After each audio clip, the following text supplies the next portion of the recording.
O Supremo Tribunal Federal, o STF, impôs uma derrota dolorosa aos bancões brasileiros. E segundo os cálculos do próprio governo, é estimado aí um valor de 115 bilhões de reais que vai aí para o bolso do governo brasileiro. O julgamento do STF girou em torno do quê?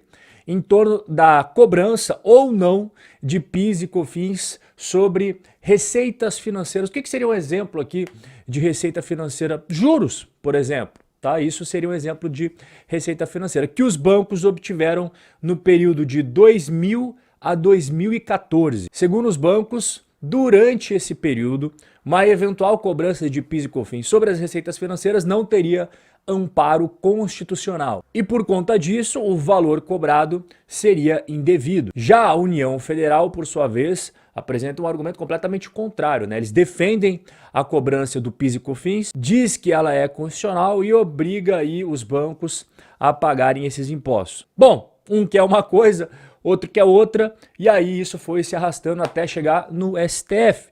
E o STF decidiu sobre essa questão. Vale ressaltar aqui que esse período de 2000 até 2014 se encerra em 2014, porque a partir de 2014 foi editada uma lei, a Lei 2.973 de 2014, ela reconhece a cobrança de PIS e COFINS sobre as receitas financeiras. Então, de 2015 para frente, os bancos já estão pagando, então são só períodos anteriores a isso. E o resultado, como você já viu no início do nosso bate-papo, o STF decidiu a favor da União nessa cobrança de PIS e COFINS e os bancos devem pagar bilhões. E a União projeta ganho de 115 bilhões de reais na arrecadação com essa vitória no STF sobre os bancões brasileiros. Tem uma divergência sobre esse valor aqui, tá? A União diz que é 115, mas a Febraban, que reúne ali os grandes bancos brasileiros, diz outro valor. Até a gente daqui a pouco vai comentar sobre essa questão. Só detalhar um pouco mais, né, do que isso está rolando. Então,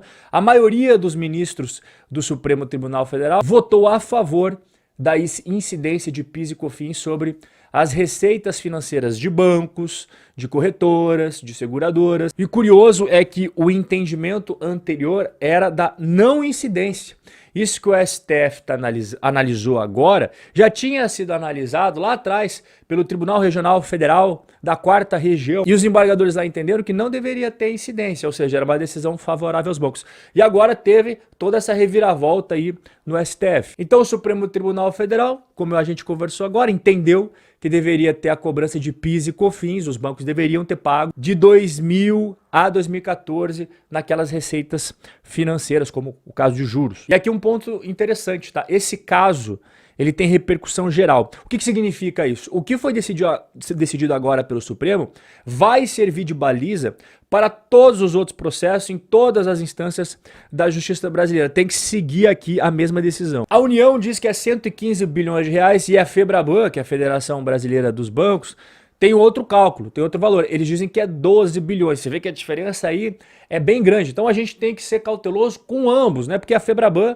está defendendo os bancos, então eles vão sempre querer trazer números que não sejam tão prejudiciais às próprias instituições financeiras, assim como do outro lado você tem a União, que vai querer sempre favorecer para ela, então vai querer jogar os números lá para cima, mas de qualquer forma a derrota aqui dos bancos é confirmada. Agora a gente tem que ver, de fato, acompanhar de perto ali, qual que será o valor mesmo correto. E vale ressaltar que temos 6 instituições financeiras, 6 bancos, que não entram aqui. São eles: Banco do Brasil, Banrisul, Caixa Econômica, Citibank, Safra e Votorantim. Esses bancos não entram aqui nessa treta. Por quê? Porque eles já aderiram ao Refis. O que é o Refis? É o Programa de Recuperação Fiscal. Então, esses bancos que eu mencionei aqui não estão nessa disputa judicial. Os outros bancos estão. E o que os especialistas têm a dizer sobre isso daí? Vai impactar o resultado dos bancos? Não vai impactar? Vou deixar um advogado tributarista responder. O Dr. Leonardo Roesler falou o seguinte: olha, no curto prazo é provável que observemos um impacto negativo,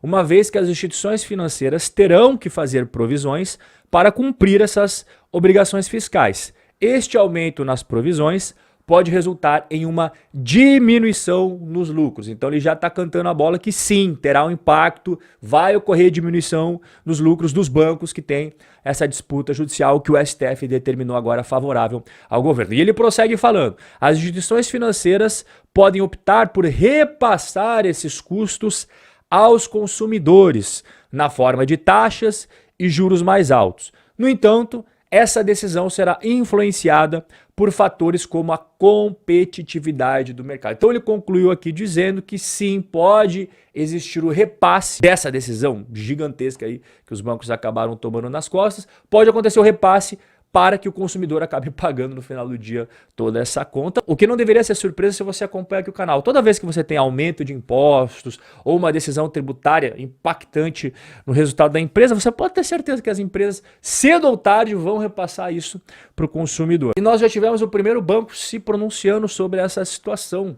O Banco Santander, ele anunciou ao mercado um impacto negativo de 4 bilhões e 500 milhões de reais para ele, né? Após a decisão desfavorável do STF. E os analistas de mercado já fizeram aí umas continhas para saber especificamente do Santander, com base nesse fato que foi divulgado pelo próprio banco, quanto que vai ser impactado. A decisão do Supremo, ela pode representar uma redução ali de 14 a 15% do lucro do Banco Santander nesse ano de 2023. Segundo os analistas, o impacto no lucro pode ser de 15%, até 15% neste primeiro momento, e posteriormente pode ter mais um impacto adicional de 10%. Bom, agora a gente tem que aguardar os outros bancos se pronunciarem para que a gente, enfim, entenda qual será o tamanho de fato ali, né, na vírgula desse problemão aí que os bancos vão ter que acabar pagando. Vai entrar bastante grana para o governo sai vitorioso, sai feliz, sai sorrindo de orelha a orelha. Agora os bancos não, né? Os bancos vão ter que pagar essa conta, mas no fim do dia a gente sabe que quem paga a mesma conta é sempre os clientes dos bancos, né? Os bancos não vão segurar todo esse problema. Eles podem segurar num primeiro momento, é verdade, mas depois acaba repassando para o consumidor. Isso daí já é praxe, a gente já está acostumado. E temos 6 instituições financeiras, 6 bancos que não entram aqui: Banco do Brasil, Banrisul, Caixa Econômica, Citibank, Safra e Votorantim. Esses bancos não entram aqui nessa treta. Por quê? Porque eles já aderiram ao refis. Esses bancos que eu mencionei aqui não estão nessa disputa judicial. Os outros bancos estão. Bom, depois que eu troquei toda essa ideia aqui com você, te expliquei tintim por tintim tudo que está rolando, eu quero saber qual que é a sua opinião. Escreve aqui embaixo nos comentários o que você achou de tudo isso que a gente conversou sobre essa decisão do STF que acaba impactando os bancões brasileiros. Eu falei algumas exceções, né? Tem alguns bancos que já aderiram no refis, não fazem parte dessa disputa. Todos os outros acabam entrando aqui no pacotão. O nosso bate-papo de hoje vai ficando por aqui. Um forte abraço e a gente vai se ver no nosso próximo encontro.